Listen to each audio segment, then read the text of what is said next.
how did you begin to shift the emulation away from sounding like Buckshot to becoming mental? I think it started with what I realized what I wanted to talk about. That was the first thing. I didn't want to talk about the same things Buckshot was talking about. And I had my, yo, that's my man. Okay, I'm sorry, just quick. It started when I decided what I wanted to talk about, and then the expansion of that came into the study. It really came into like, all right, how can I be better? How can I be sharper? And I got around a bunch of MCs. It was like 12, 15 of us down on 29th and Girard. And at that point, you know, with hip hop, you didn't want to be a biter. That was against the rules, so nobody wanted to bite. So you was forced to find your own lane because you had to be, you know, identity was a big thing. Still is for me, but that was the calling. Like, okay, I got to figure out what my lane looks like and what feels connected and aligned with my principles as a young person, you know, growing. So, all right, Marjani. I think it's funny, when I said I was emulating Jawle, I was emulating the tools she was passing on.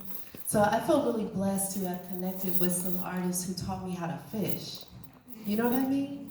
And Jawle was one of those people who taught me how to fish. So while some of her dancers at the time, just before I was in the company, like Rhea Patterson and Crystal Brown, you know, like seeing them was like, oh, I want to do it like that. But really, Jawle was teaching me tools. And so in emulating her, I was actually practicing tools that would command that I find my own voice.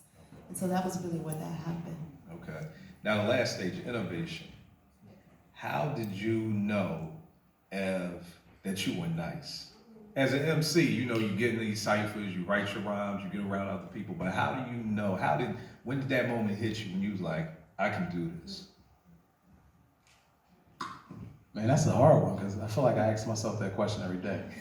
You know, I think it's just the part of being an artist. You're always questioning if you hit it. But as a young person, I will say you get a certain level of confidence, a little bit of ego, and when I started being amongst other MCs, and I started to recite and spit my verses, and would get attention, people kind of turn their head. And I think what it really came to a climax is one day I was really sitting with Umar bin Hassan of the Last Poets. And he was like, you know, we need to expand this Last Poet thing. Like, we need to pass this generation down. And just the fact that he would think of me in that way was like, wow, I've attained something. Regardless of what I feel, you know, whatever self-doubt I may have, it was confirmation there. So that was, you know, it was my elders.